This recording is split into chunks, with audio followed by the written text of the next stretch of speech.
Welcome back to Forza Horizon 4, guys. Today, we're jumping into the brand new Forza Horizon 4 Update 35. It includes 3 new cars, and that's about it, actually. But there are a couple of things I also wanted to talk about today. Before we get into that, though, make sure you subscribe to the channel, because as soon as these brand new cars actually get added into the game, I will be making a video here for you guys, covering all of the upgrades, what they're like to drive, if they're any good at racing. So if you don't want to miss those, click subscribe down below so you don't miss them. Without further ado, though, let's jump into these brand new cars for Forza Horizon 4. And let's start it off with this thing.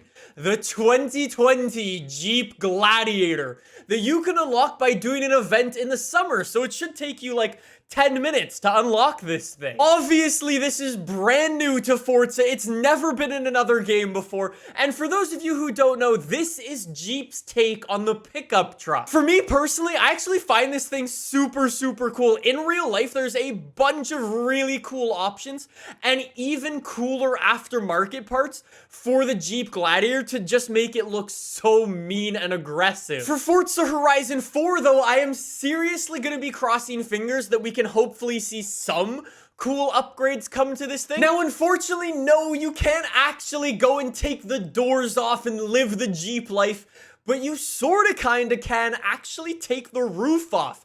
In the Forza upgrade menu, there's actually 2 different roof options, one the roof down and one the roof peeled back because it's a soft top, which is just super cool. Maybe it's signs to come in the future. Or what about some really crazy engine swaps for the Jeep Gladiator? Maybe swapping in a Hellcat engine or a Dodge Demon engine. Honestly, though, the Jeep Gladiator should be super cool to mess around with in Forza Horizon 4.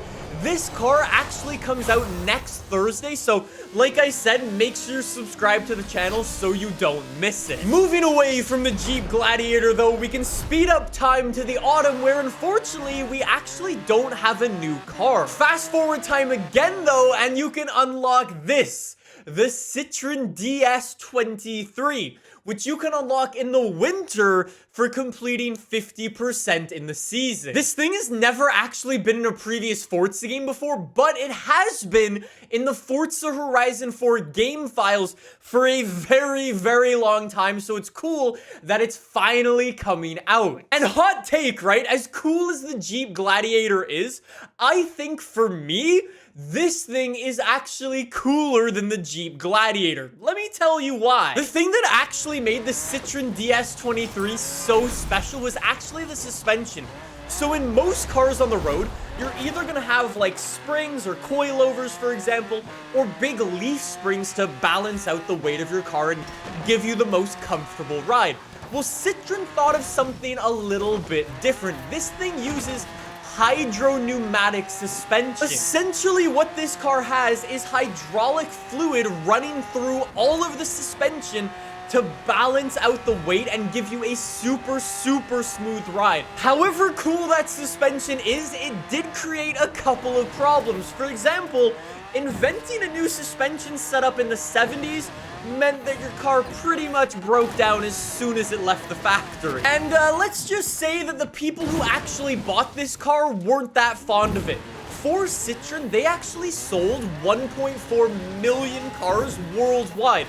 And 1.3 million of those were actually bought by the French, so they could actually take it back to Citroen and get it fixed when it eventually broke down. The other 100,000 that bought it, well, good luck. Okay, the Citroen Ds-23 wasn't actually that bad. It was actually a really, really cool car. It had this super unique interior.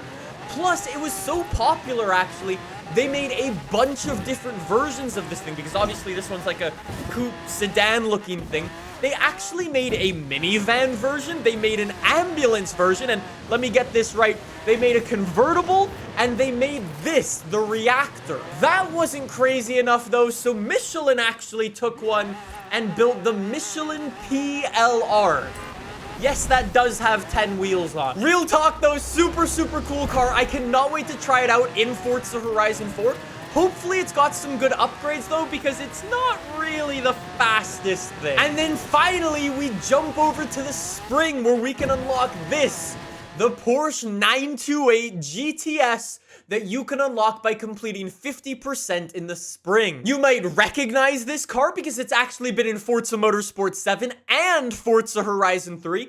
Again, a really, really cool car. Porsche took the engine basically out of the rear, chucked it into the front, and decided to go out and build a Grand Tourer. It actually features this big 5.4-liter V8 with 350 horsepower. Now, I hope in Forza Horizon 4, as the theme has been today, I hope to see some good customization for this. Maybe where we can swap in some modern Porsche engines. How cool would it be to have a front engine GT3 RS, for example? That would be insane. So those are the 3 brand new cars getting added into Forza Horizon 4 Update 35. I know there were a lot of rumors as well about the DeLorean coming to Forza Horizon 4 this month. Those were unfortunately untrue. If you do want to drive the DeLorean though, don't worry, because it's in Forza Street.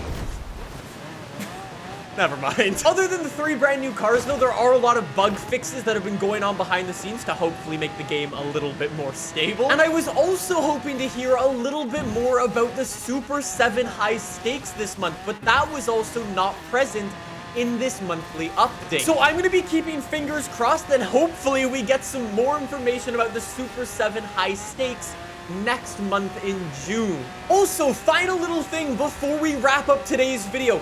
In yesterday's video, I actually made an entire video talking about Forza Horizon 5 because some new rumors came out from some very trusted sources that they think Forza Horizon 5 will be taking place in Mexico and coming out in 2021. If you missed that video, I will link to it in the description down below. However, I did want to add on to yesterday's video because another very trusted Xbox insider has come out and said that they think Forza Horizon 5 will be present at E3 in 2021. Now, obviously, no, Forza's not going to come out and confirm or deny these rumors because they're just that. They're rumors at the end of the day. So until we get some official word, take everything with a grain of salt. I also just wanted to reiterate something from yesterday's video is that the guys coming up with these rumors are professional gaming journalists. They're not just Joe Schmo on the corner saying, I think Forza is going to be taking place in this location, come out at this time. That is not how these guys function. They are proper, dedicated gaming journalists who have been doing this for a very long time, and the reason we take them seriously is because they're so correct and accurate in the past. So although, like I keep saying, these are just rumors and we will need to wait for Microsoft to officially confirm what's going on with the next Forza Horizon game, we report on these types of things because these Xbox insiders, these gaming journalists, are very rarely wrong. I thought it was just worth mentioning because I saw a lot of people going around the internet being like, no, it's just whatever, it's just another rumor, blah, blah, blah. Maybe not. Like I said before, though, if you do want to stay up to date with everything Forza Horizon 5 related, make sure you subscribe to the channel because as soon as we do get some more news, I will have it here on the channel first. There you go, though. That's everything Horizon 4 related and Horizon 5 related. Thank you guys so much for watching. I'll see you guys soon with some more. See you then. Bye.